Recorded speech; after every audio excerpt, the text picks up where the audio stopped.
So you're thinking about moving to Dallas, Texas, but you're really concerned that the bubble is about to pop. Yes, that's what everybody is saying. That's what you're probably hearing. It's probably what you see all over YouTube as well. So is there a bubble in Dallas? Is it about to pop? That's exactly what we're going to talk about in this video, and we're getting after it right now.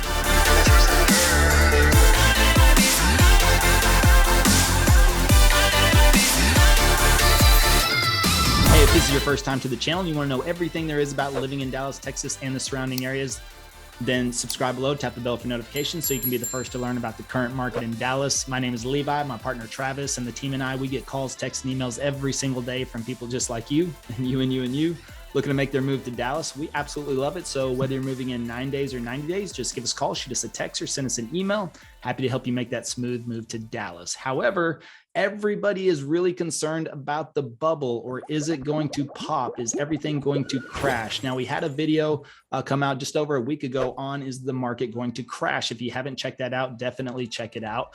But is there a bubble? Let's explore that a little bit more. I'm going to do this kind of in the same format. So let's jump in my computer. I want to share a couple of things with you. So let's take a look real quick on everything that we have going on here in the Dallas market. I'm going to close off of that. And so we can see here, these are some articles. This is just in the last week. So I did that video a little over a week ago, and I pulled the articles from that week, and this is just from this week, but I want to explain a couple of things on here. Look at this. Will rising mortgages rate and higher home costs cool the Dallas home market? Here's the deal.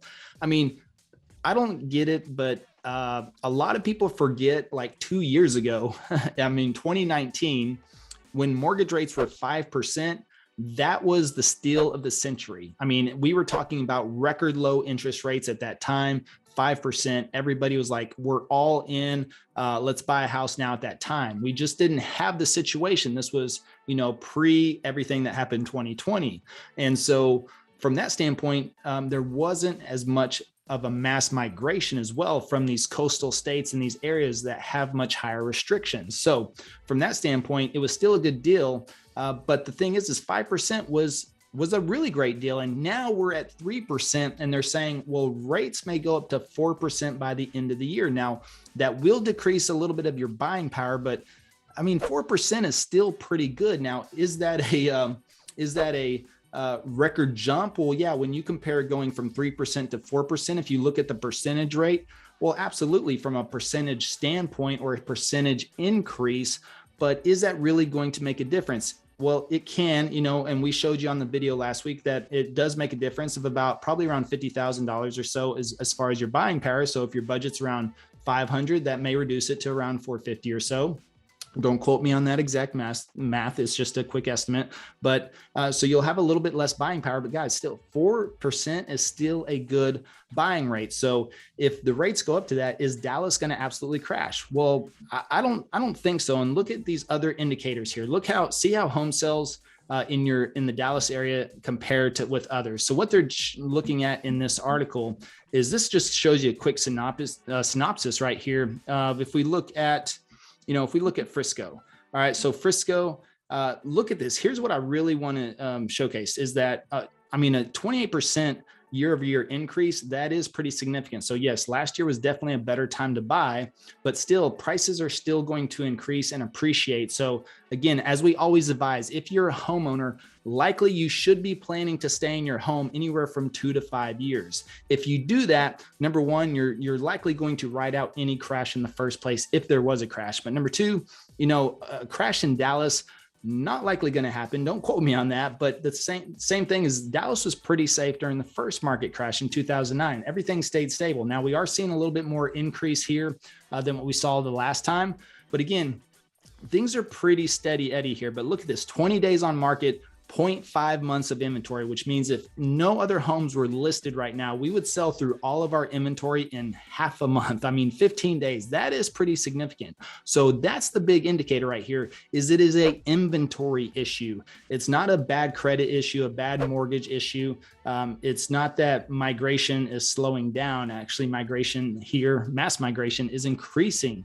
It's just the inventory is all-time low right now. And so what we're seeing is that there may be a decrease in home sales, but that's just because the inventory is non-existent. And this goes into what article was I looking at? Well, this one, let's take a look at University Park. I mean, University Park is next door to Highland Park. They're part of the Park Cities.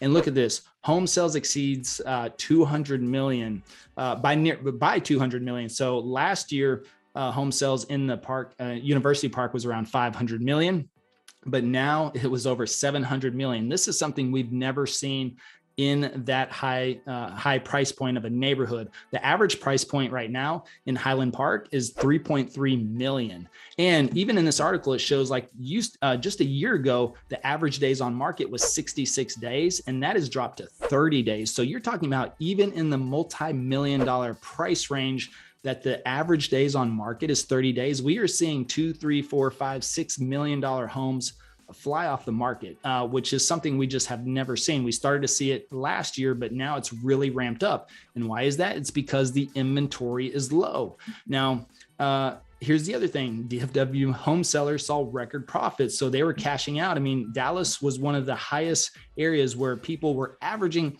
over $100,000 in equity, pocketing that. And here, of course, if you live in your home for over 2 years, then you're free of capital gains tax at this time. If you're married, up to $500,000. If you're single, it's $250,000. So pocketing $100,000 in equity, well, absolutely. How many people would sell? And if you're a seller right now and you're hesitant or you're concerned about buying in the market as well, there are options to help you out if you're in need of move or you are looking to move in this type of market. You just have to reach out and give us a call. We'll talk to you about that. But we have an awesome sell, stay, and search program. You got to ask about that, to where you can sell your home, stay there, and then search for your new home while you're doing that. That's a pretty good program. So definitely reach out if you're interested in that, if you're in the Dallas area and looking to sell. But overall, with all these indicators here, and then again, residential building led Dallas-Fort Worth in construction. So Dallas-Fort Worth is building a lot of new homes as well, and they can't keep up with the mass migration. Census Bureau shows just over 300 people per day still moving here. That is a significant amount. And of course, again, what we're seeing from these coastal states, especially from the West Coast and the Northeast, and the Northwest as well, and even like states like Illinois. I mean, people are tired of, we talk to the clients every single day, and they tell us over and over and over again, as long as these other states continue to be as restrictive as they are with these types of lockdowns, also raising taxes. I mean, California is talking about raising taxes again, which is on businesses, is going to be detrimental to small businesses there if they implement that. And so people are looking to get out. That's why so many corporations are moving to the Dallas area, because they're tired of that. And as long as those states, and they don't look like they're letting up anytime soon, as far as those, not being freedom friendly, not being tax friendly, not being business friendly, that's going to continue to push the migration here. And so with that, that's what leads me to this. 2022 North Texas land absorption report reveals record demand for land. Now, I've mentioned this before in a couple of other videos. I mean, if I were to pull up a map, and I'll pull up this map right here so you can see on Dallas, this is the thing about Dallas, Fort Worth, is that this is the one thing that I've always said that I believe will kind of keep things in check and probably keep us from a market crash, because my biggest complaint, I've always had this with Dallas, as much as I love Dallas, no mountains, no beach. So we're not waterlocked, we're not landlocked. And so you can see all of this green space all on the outside of Dallas.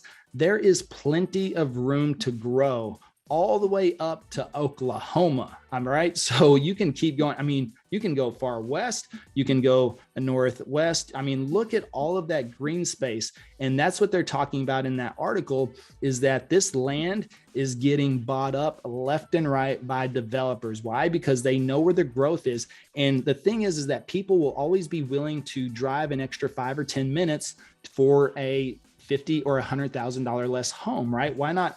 And the point is what I mentioned in the last video too, is that Frisco is going to become the new hub. So again, even if you look on the map here, you will see Frisco right here. You see Frisco, how far north that looks of Dallas. Well, when people are looking in Prosper or Melissa in these areas, they are sitting there going, okay, well, Melissa is really far north, but the reality is of Dallas, it is, yes, but of Frisco, it's not. It's within 15 minutes. Prosper within 5 minutes. Prosper borders Frisco. Salina, the next big hub, because they're slated for 350,000 population.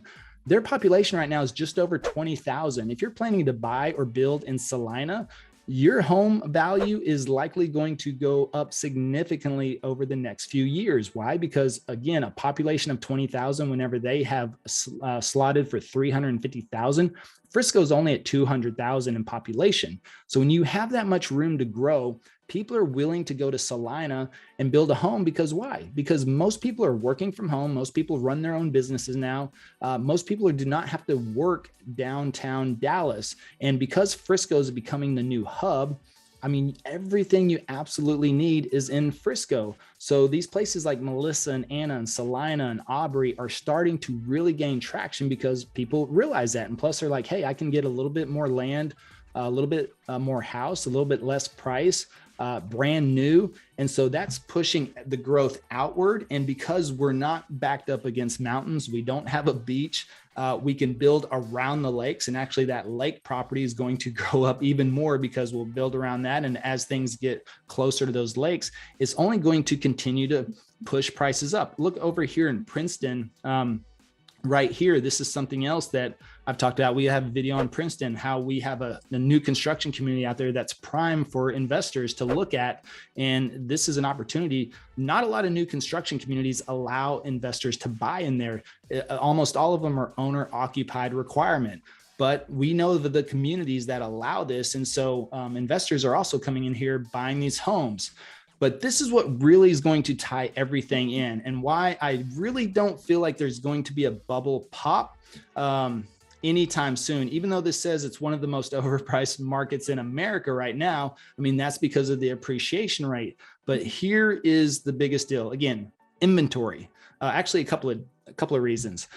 Inventory, look at this, down 49% since 2019. And actually it's down 36% from last year. So inventory currently on market is down 36% overall from even 2019, down 49%. So the demand is still here. The inventory is pretty much non-existent. That's the problem. Now, here's the thing is people say, well, if that inventory keeps running low or the migration is cyclical, hey, everything runs in cycles. I mean, seasons, life, everything runs in cycles. I understand that there's ups and downs. And so some may say that, hey, migration is cyclical and that will not be here all the time. Well, here's the deal is that you're going to have a lot of renters that are ready to pounce on the market. So even if migration does die down, which is a good chance of that, but however, this is the other factor. What we haven't seen in the past with that mass migration and it being cyclical is the fact that there weren't as many lockdowns, restrictions, and new taxes and things like we're seeing at the rate we're seeing in all of these coastal areas, right? In the Northeast, in the Northwest, in the West, in the West Coast. All of that is just adding fuel to the fire for people wanting to get out of those areas. But because inventory is down, even if that migration does slow down or could even come to a complete stop, rents right now are 18% higher than they were last year. So if you're an investor, absolutely would have been better to buy last year. But if you still buy now, rents are still in a overbidding multiple offer situation right now as well, as far as housing goes. But still apartments are almost hard to come by these days as well. But if you have a rental house, we're seeing overbidding and over asking. So you can list a house for rent at market price still, and that may cash flow you a couple $100s a month. You may actually make more than that. We're seeing anywhere from $200 to $400, the regular rental rate. Now that's driving those rents up, which is not a good thing, but here's the deal.